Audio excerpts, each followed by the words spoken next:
Queridos irmãos, eu queria render louvores a Deus pela vida do presbítero Luciano Nunes. Faça assim, Luciano, para o pessoal te conhecer. Aqui, ó, esse servo de Deus é um amigo particular que tem me ajudado na equipe técnica de filmagem. Vamos dar um glória a Deus pela vida do presbítero Luciano? Glória a Deus. Deus te abençoe. Muito obrigado por esse apoio. Nós vamos ler mais uma vez o texto referente à carta que nós iremos estudar nesta noite. A Apocalipse, capítulo de número 2, versículo de número 12. Glória a Deus. Apocalipse, capítulo de número 2, versículo de número 12.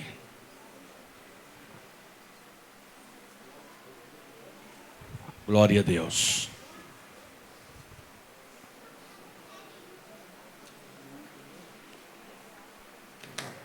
Glória a Deus. Aleluia.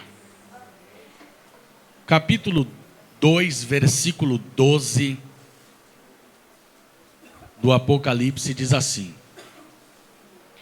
E ao anjo da igreja que está em Pérgamo escreve: Isto diz aquele que tem a espada aguda de 2 fios. Eu sei as tuas obras, e onde habitas, que é onde está o trono de Satanás, e retens o meu nome, e não negaste a minha fé, ainda nos dias de Antipas, a minha fiel testemunha, o qual foi morto entre vós, onde Satanás habita. Mas umas poucas coisas tenho contra ti, porque lá tens os que seguem a doutrina de Balaão, o qual ensinava a Balaque a lançar tropeços diante dos filhos de Israel, para que comessem dos sacrifícios da idolatria e se prostituíssem. Assim tens também os que seguem a doutrina dos nicolaítas, o que eu aborreço. Arrepende-te, pois, quando não, em breve virei a ti, e contra eles batalharei com a espada da minha boca. Quem tem ouvidos, ouça o que o Espírito diz às igrejas. Ao que vencer, dar-lhe-ei eu a comer do maná escondido, e dar-lhe-ei uma pedra branca, e na pedra branca um novo nome escrito, o qual ninguém conhece, senão aquele que o recebe. Glória a Deus. Fala conosco, Senhor Jesus, esta é a tua palavra. Amém. Queridos, aqueles que têm acompanhado os nossos encontros aqui às segundas-feiras, estão percebendo como as informações vêm se desenrolando e automaticamente se pactuando, se completando. Aqueles que assistem também percebem esta verdade. Importante seria só lembrar-lhes que as cartas seguem um padrão. E mesmo seguindo esse padrão, cada uma delas traz uma revelação específica, uma revelação peculiar. Eu disse para vocês que nós iríamos analisar aspectos geográficos, históricos e verdades que se vinculam à cidade que estaria recebendo a cidade que assedia a igreja e a igreja que estaria recebendo a respectiva carta. E não obstante esta análise, eu disse que estaria trazendo para nós de cada carta uma única lição, um único aprendizado para aplicar e então ter um meio de buscar em Deus crescimento espiritual e edificação. Nós estamos na terceira carta à igreja de Pérgamo. Nós já vimos as informações introdutórias sobre o Apocalipse, já estudamos sobre a carta a Éfeso, cuja lição principal era a exortação ao regresso do primeiro amor.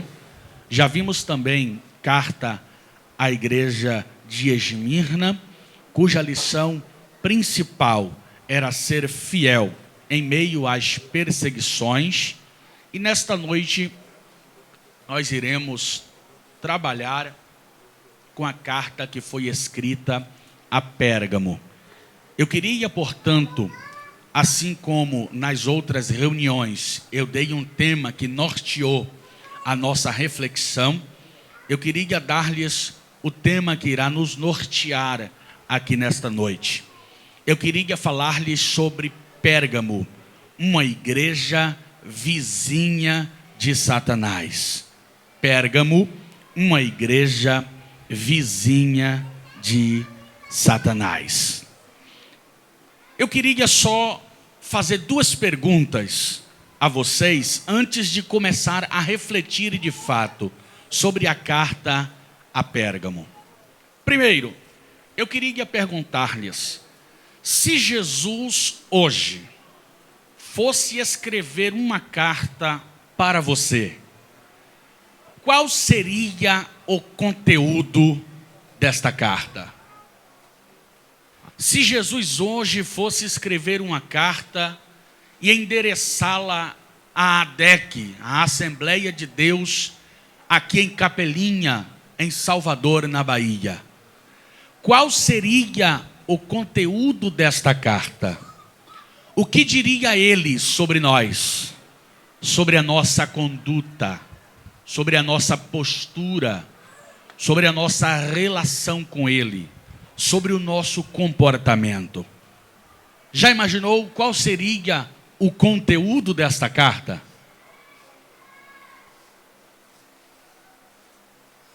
Já pensou qual seriam as palavras de Cristo quando direcionadas a nós? A segunda coisa que eu gostaria de perguntar-lhes é a seguinte: você gosta do seu vizinho? Você vive bem com o seu vizinho? O seu vizinho é crente? O seu vizinho é ímpio? É religioso? Você vive bem com ele? Você tem uma vizinhança agradável? Você pode contar com a sua vizinhança? Talvez as respostas foram mais que diversas. Eu tenho certeza que enquanto eu perguntava sobre o seu vizinho, as respostas foram as mais diversas possíveis. Com certeza, quando eu perguntei, talvez você tenha pensado: eu não gosto do meu vizinho, eu não me dou bem com ele, eu não gosto dele porque ele coloca som alto no final de semana quando eu quero descansar. Não, meu vizinho é uma bênção, é um santo homem de Deus, não incomoda, não atrapalha. Enfim, existe N tipos de vizinhos e existe N comportamentos de vizinhos. O que eu gostaria de destacar para vocês é o seguinte: a Bíblia nos conta a história de uma mulher que tinha uma vizinhança agradável. E não só uma vizinhança agradável. A Bíblia diz que ela se relacionava da melhor maneira possível com esta vizinhança. Prova disso é que quando o profeta a mandou pedir vasos emprestados, a Bíblia diz que a sua vizinhança automaticamente cedera o recurso que o profeta exigiu.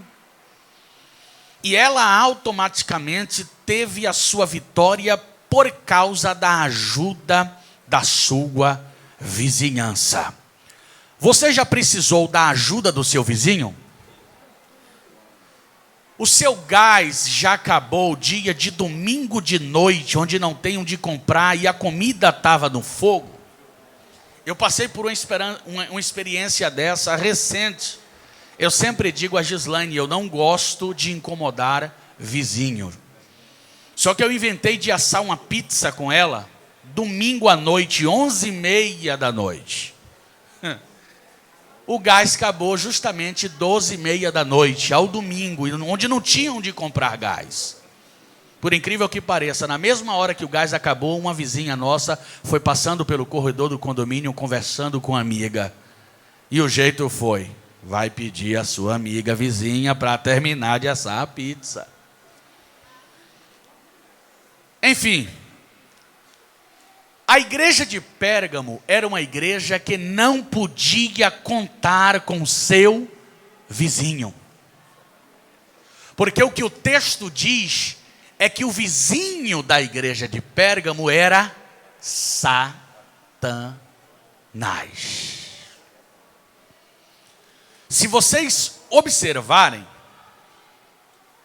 por 2 vezes no texto, ou melhor, precisamente no versículo 13, por 2 vezes, o texto fala que em Pérgamo está o trono de Satanás. Ou melhor, retificando, na primeira vez o texto diz que em Pérgamo está o trono de Satanás. E na segunda vez, na parte final do versículo 13, o versículo diz que é onde Satanás habita. Satanás passeava nas outras cidades, mas morava em Pérgamo.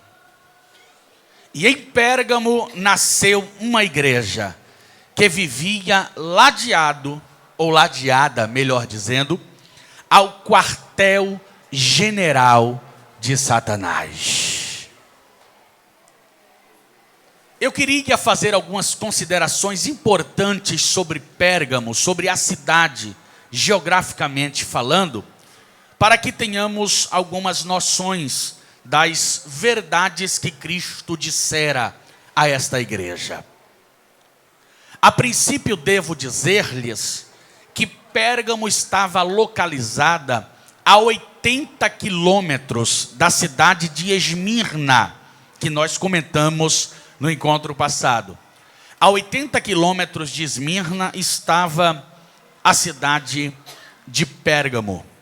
A cidade de Pérgamo foi construída numa elevação de aproximadamente 300 a 400 metros de altitude, em uma montanha natural. A tradição diz que por ter sido edificada sobre esta elevação, a elevação proporcionara a Pérgamo uma segurança natural. De maneiras que a cidade de Pérgamo era também vista como uma cidade segura, onde reis, pessoas famosas depositavam as suas riquezas com a intenção de tê-la segura, porque a tradição diz que era literalmente impossível infringir as fronteiras e as guarnições que estavam sobre a cidade de Pérgamo. A história diz que um certo rei chamado Lisímico depositou na cidade de Pérgamo uma quantia, uma riqueza que, se fosse avaliar em uma quantia, seria aproximadamente de 18 milhões de reais. Ele deixou depositado na cidade de Pérgamo, porque era uma cidade extremamente segura, e a tradição confere a Pérgamo a tradição confere a Pérgamo o título de cidade tesouro. Como já vos disse, essa elevação natural garantia uma segurança fortíssima. Vale ressaltar para vocês que o último rei que reinou sobre Pérgamo antes de tornar-se província do Império Romano foi exatamente Átalo III, que foi o último da dinastia de Ataládia. E este homem deixou um testamento da cidade de Pérgamo antes de morrer, dando ao imperador de Roma o direito de assumir toda a cidade de Pérgamo. Então o testamento foi deixado, e quando morre Átalo III, Pérgamo passa a ser dominada pelo Império Romano. Vale dizer aos amados que Jesus Cristo, no versículo de número 12 da carta a Pérgamo, apresenta-se como sendo aquele que tem a espada de dois gumes. E havia uma tradição na Ásia Menor, quando havia transição de liderança. A liderança que estava saindo passava a mão da liderança que estava assumindo o posto uma espada, simbolizando a autoridade do imperador para julgar entre o povo. Assim como Lula passou para Dilma a faixa presidencial, simbolizando a autoridade de governar a nação, assim também era passada a espada daquele que estava saindo para aquele que estava assumindo o posto de autoridade na cidade. Assim como vai haver posse de pastores em nossa igreja, é muito comum a gente ver o pastor que está saindo entregar a Bíblia na mão do pastor que está o assumindo, que será o seu sucessor, simbolizando a autoridade sobre a igreja, sobre o rebanho e sobre o povo. Assim acontecia em Pérgamo, era conferida a espada para aquele que estava adentrando ao poder. E no versículo de número 12, Cristo se apresenta como sendo aquele que tem em sua mão a espada afiada de dois fios, ou de dois gumes.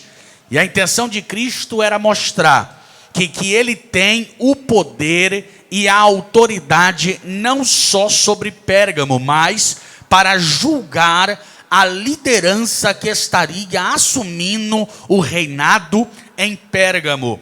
Era como se dissesse aos crentes daquela cidade: vocês estão habitando onde Satanás habita. Vocês estão congregando vizinhos ladeados a Satanás. Mas eu quero que vocês saibam que eu tenho a autoridade para julgar reis, príncipes e magistrados, porque eu tenho a espada afiada de dois gumes. Está dando para compreender? Diga para a pessoa que está ao seu lado: Jesus tem a autoridade maior. Diga isso, por gentileza. É Ele quem julga os juízes, é Ele quem julga os magistrados, porque a palavra do Senhor nos garante que Ele tem a espada de dois fios, que é o poder de julgar a palavra de autoridade. Quem concorda com esta palavra, diz amém, diz glória e diz aleluia. Agora olhem para cá, por gentileza. A cidade de Pérgamo era extremamente importante. Por quê? Porque a tradição diz que Pérgamo era, ou melhor, por muito tempo foi, a capital da Ásia Menor. Era uma cidade privilegiada, era uma cidade inteligente, berço da cultura. Em Pérgamo havia a segunda maior biblioteca do mundo. A primeira estava no Egito, em Alexandria. A segunda maior biblioteca do mundo estava exatamente em Pérgamo.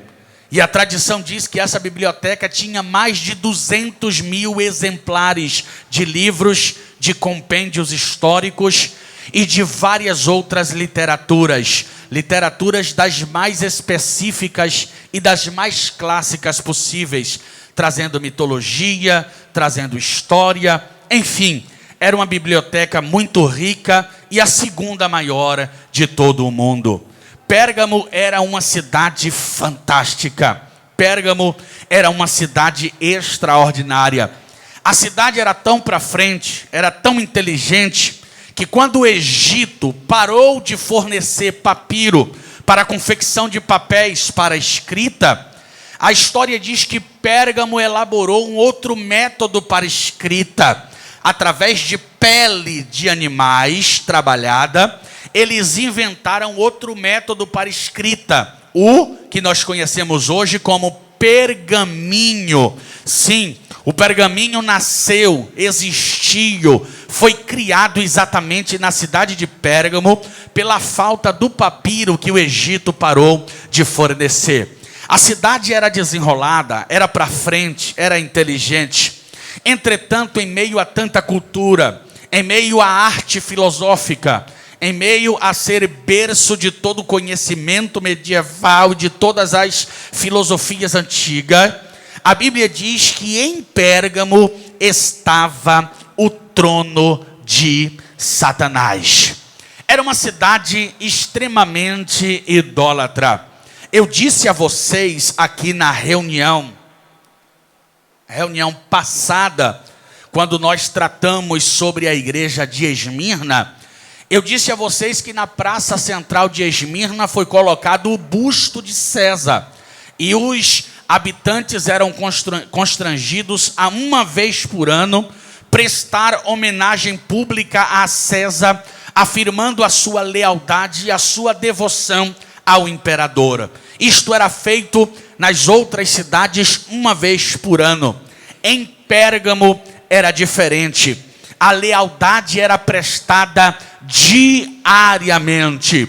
Todos os habitantes de Pérgamo eram constrangidos a todos os dias prestarem homenagem pública a César, queimando incenso e dizendo que César é o Senhor. Justamente por ser capital do império, ela tinha esse culto ao imperador como sendo uma ordem que não podia ser burlada, não podia ser frustrada. E assim os crentes da cidade de Pérgamo viviam em meio a essa opressão, em meio à obrigatoriedade de prestar este sacrifício, este culto ao imperador. Era uma cidade altamente idólatra e pagã. E segundo a tradição, em Pérgamo havia 4 gigantes templos. Isso não quer dizer que haviam somente esses templos. Haviam dezenas e dezenas de templos aos mais diversos deuses da mitologia greco-romana em Pérgamo.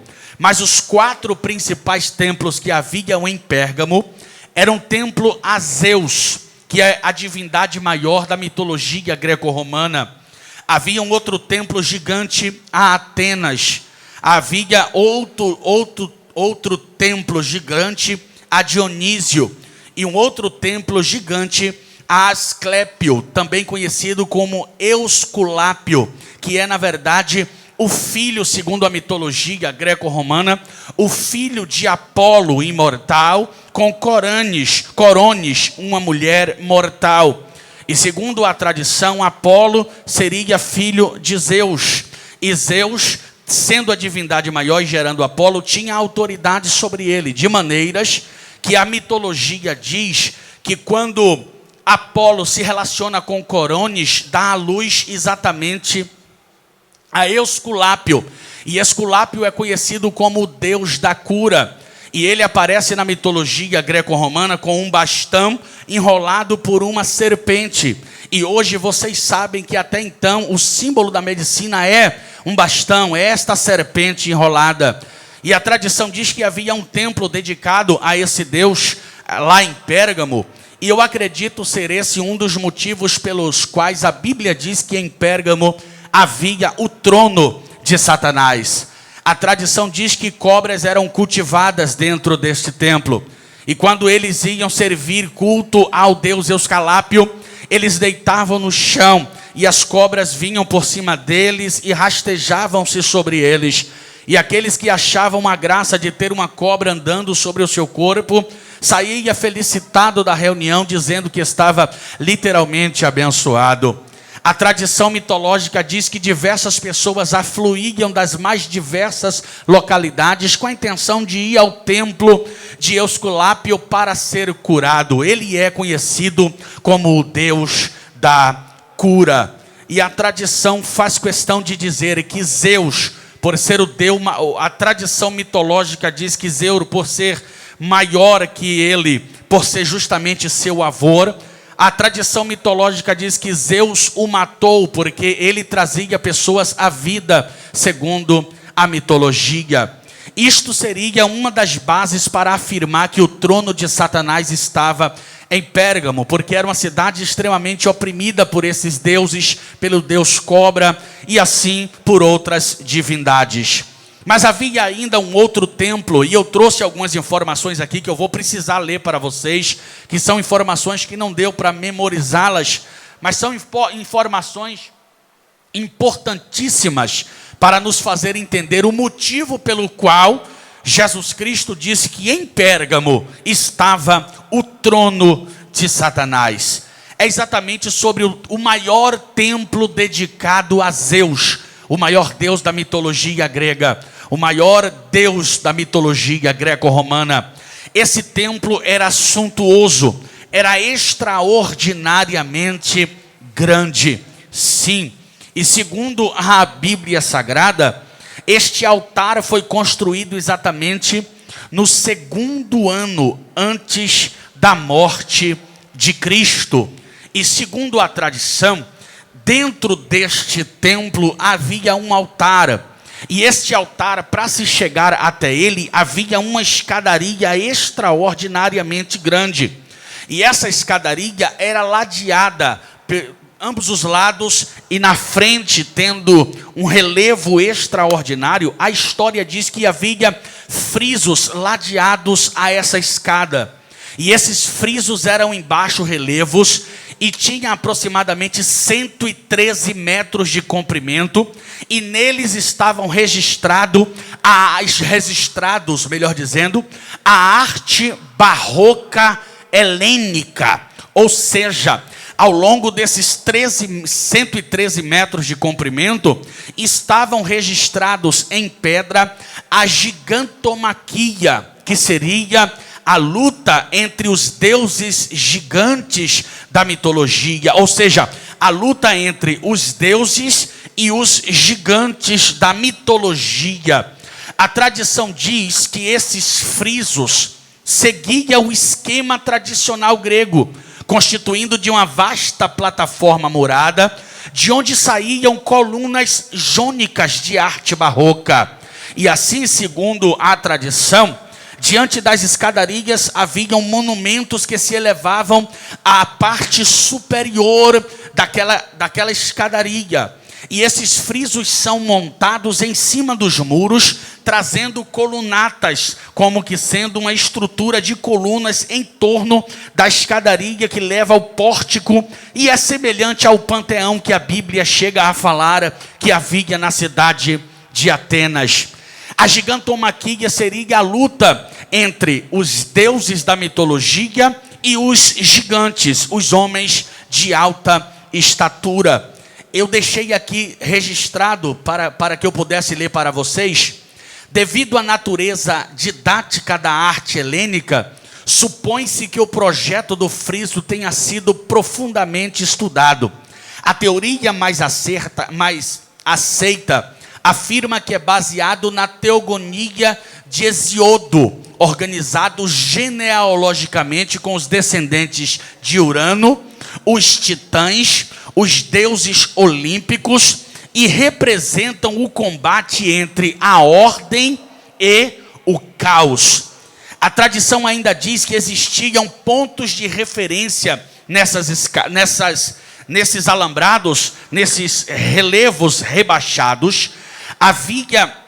Havia ainda pontos de referência Aníques, que seria associado à escuridão e à imoralidade e ao destino, já estando mais voltado para o lado norte. Não obstante a história não afirmar categoricamente que Diana pudesse fazer parte dessa estrutura, mas ainda existe alguns estudiosos que cogitaram a possibilidade de Diana também estar gravada entre essas diversas esculturas gravadas em pedra, que a tradição chega a dizer que eram mais de 100 criaturas que eram cravadas na pedra ao longo dessa escadaria do templo de Deus. Era gigantesco. Lá aparecem exatamente, segundo a teogonia, aparece Atenas, Ares, Zeus, Hércules, Hera, Apolo, Lete, Artemis, Febo, Selene, Elos, Eos, e do lado norte aparece Cibele, Reia, Poseidon e Anfitrite. Todos esses deuses, esses nomes, é bem verdade que existem alguns semideuses que eram heróis, que eram deificados após a sua morte, e segundo a tradição eles eram venerados fortemente no templo de Zeus. É por isso que a Bíblia diz que em Pérgamo estava o trono de Satanás. Era essa estrutura pagã, idólatra que estava lá. E não obstante, a Bíblia diz que mesmo com essa realidade idólatra, em Pérgamo nasceu uma igreja que conseguiu reter a fidelidade ao Senhor e não negar o seu nome, mesmo quando sendo ameaçado a martírio. Esta seria a primeira possibilidade, ou o primeiro motivo pelo qual a Bíblia diz que em Pérgamo estava o trono de Satanás. Eu gostaria de trazer para vocês agora um segundo motivo pelo qual o texto diz que em Pérgamo estava o trono de Satanás. É justamente porque Pérgamo tornou-se a sede dos ritos satânicos da religião babilônica. Ou seja, o sistema satânico de Babilônia foi implantado em Pérgamo. O sistema foi implantado justamente na cidade de Pérgamo. E como se deu isso, pastor Álvaro Gramacho? Eu vou explicar para vocês aqui nesta noite. Com certeza vocês conhecem a história de um homem chamado Nimrod. Nimrod foi o mentor da construção da Torre de Babel. Ele era um homem extremamente habilidoso. O texto da Bíblia Sagrada de Gênesis chega a dizer que ele era um poderoso caçador diante do Senhor. É bem verdade que nos originais ali tem um caráter negativo, porque ele era um homem mau, perverso. Só para que vocês tenham uma ideia de quem era Nimrod. Quando atingiu a fase adulta, ele matou seu próprio pai e casou com a sua mãe. Esse foi Nimrod, um homem perverso, um homem mau, e o homem que liderou uma das maiores rebeliões que a Bíblia menciona. A tradição diz, pastor Romeu, que ele intentou construir uma torre para abrigar-se, para chegar aos céus. Só que Flávio Joséfo, quando comenta sobre esta torre e sobre Nimrod, a torre que seria a Torre de Babel, vocês devem saber que a região ali era exatamente na Mesopotâmia, que hoje seria a Babilônia. Então ele, segundo a tradição, intenta construir essa torre. Só que Joséfo diz que a ideia não era ver a Deus. A ideia era concorrer com o Todo-Poderoso. Afinal de contas, a Bíblia diz que Deus afirmou e fez uma promessa à humanidade de não mais sucumbir às almas humanas com as águas do dilúvio. E logo após a geração de Noé, se levanta Nimrod, e ele ouve dos seus antepassados a promessa de Deus, de não matar mais a raça humana com as águas do dilúvio. Só que a tradição diz que Nimrod tentou construir a Torre de Babel justamente por não confiar nas promessas de Deus. A ideia era, vai que Deus manda outro dilúvio, mas se ele mandar um dilúvio, eu vou estar lá no alto da torre e não vou ser sucumbido pelas águas diluvianas. A ideia de Nimrod era essa. A ideia era: Deus, o Senhor pode até mandar um dilúvio, só que eu vou escapar do dilúvio, porque vou estar no topo da torre de Babel. Era uma religião apóstata que estava sendo fundada ali, uma religião anti-Deus, uma religião que iria se opor. E vale lembrar que na dinastia de Quis, 23 reis passaram aderindo esse sistema filosófico de religiosidade. É um sistema anti-Deus. É por isso que na Bíblia Sagrada Deus se opõe verazmente à Babilônia. E justamente no Apocalipse, certo dia, João ouve um anjo que brada em alta voz no céu e diz: caiu, caiu, a grande Babilônia, morada dos demônios e mãe das prostituições. Então, o sistema anti-Deus nasceu em Babilônia, através de Nimrod. E durante toda a dinastia de Quis, que foram 23 imperadores, 23 reis que passaram em Babilônia, esse culto foi estabelecido, e essa religião em torno do paládio de Babilônia, ou seja, da pedra mística cúbica, que todos eles veneravam, a adoravam e sim, prestaram homenagem a ela. E segundo a tradição, esse sistema anti-Deus foi sendo reiterado entre esses 23 reis da dinastia de Quis. E eles são chamados de o Pontífice Máximo, ou o Pontificado de Nimrod. Seria a filosofia anti-Deus que foi passando entre as gerações e se estabelecendo durante os 23 reis da dinastia de Quis. E segundo a tradição, quando os persas conseguem dominar o império e arrasar a Babilônia, a história diz que eles libertaram os cativos. Foi na ocasião que a Bíblia chega a falar deste detalhe, mas o que eu gostaria de frisar aqui para vocês é o seguinte: quando os persas assumem a Babilônia, e foi nessa ocasião que o povo regressou para Sião, a Bíblia diz que o povo volta para Sião e que os persas agora assumem o reinado. E quando os persas assumem o reinado, a tradição diz que os sacerdotes desta seita do pontificado de Nimrod fogem de Babilônia e vão para a Ásia Menor. E a história diz que esses sacerdotes do pontificado de Nimrod, que celebram esta filosofia anti-Deus e anti-promessas de Deus, eles fogem da Babilônia, porque os persas agora assumem. Quem manda em Babilônia agora não é mais os reis, é Ciro o persa.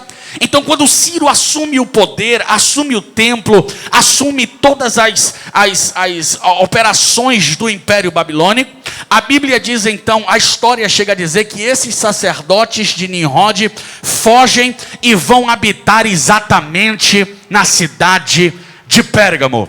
Por isso que a Bíblia diz que lá estava o trono de Satanás, porque esses sacerdotes do pontificado de Nimrod continuaram a celebrar ao sistema babilônico, cultos e o ocultismo através da pedra cúbica. Aliás, a tradição chega a dizer que eles levaram a pedra cúbica de Babilônia para dentro da cidade de Pérgamo. E por muitos anos,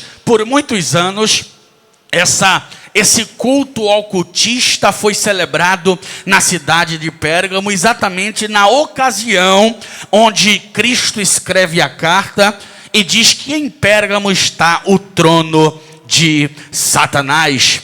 Vale dizer para vocês que esta pedra cúbica não permaneceu em Pérgamo, porque foi desterrada para Roma, e hoje Roma é o centro do pontificado de Nimrod.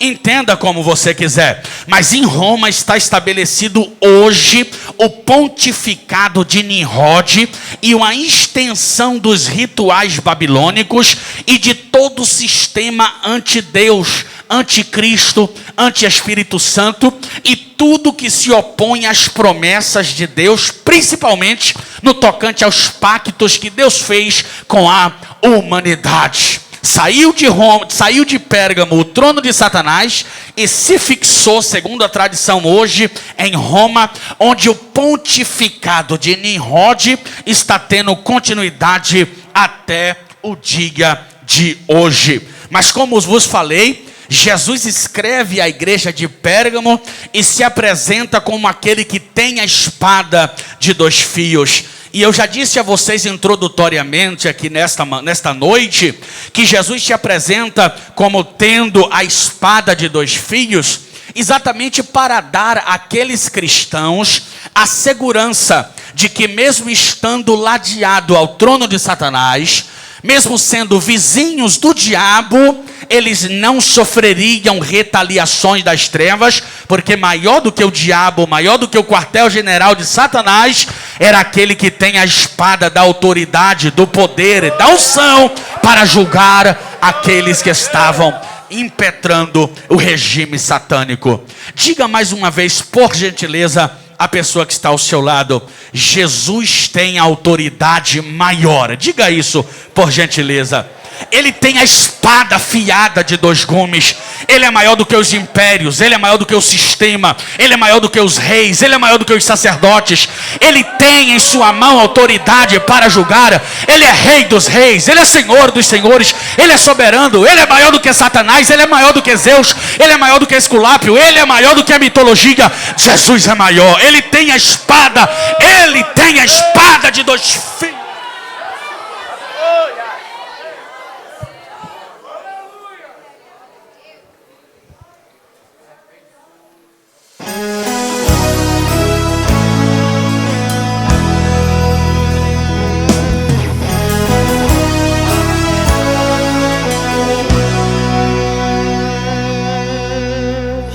Faz tanto tempo que nessa vida estás, já se sente um esquecido, já até cansou-se de lutar. Suas forças se acabaram, ninguém quer te ajudar. Quando pensa ser a hora, vem outro e toma o seu lugar. Quando o anjo traz a bênção, todos recebem menos você. Você pensa que é o fim e o milagre não podes ver, mas Jesus está passando. Nesse tanque vai chegar. Não vai precisar de um anjo, pois Ele mesmo vai curar. Se queres ser curado, receba agora. Se queres andar, toma teu leito e ande agora. Deus está gerando, seu milagre vai chegar. Não me importa quantos anos nessa vida tu estás, Jesus está passando. No tanque de Betesda vai chegar. Quem estiver precisando, hoje Ele vai tocar. E nele toca ganha. A cura, onde Ele toca faz milagre. Coxo anda, cego vê. É só esperar que vai acontecer. Mas com você é diferente. Jesus vem em sua direção. Não desista, seu milagre está chegando.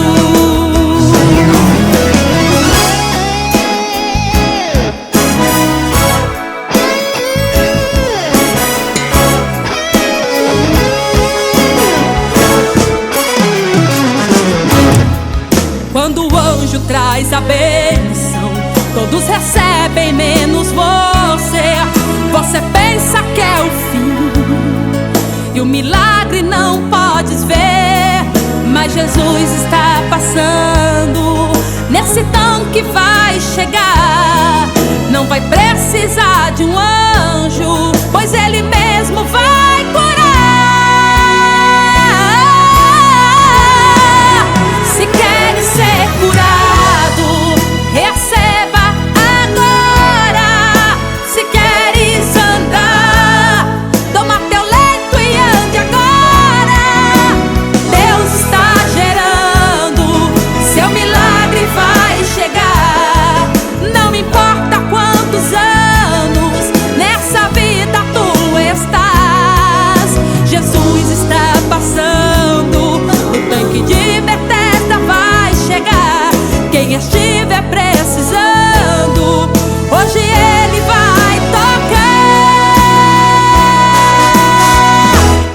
ele toca, ganha. A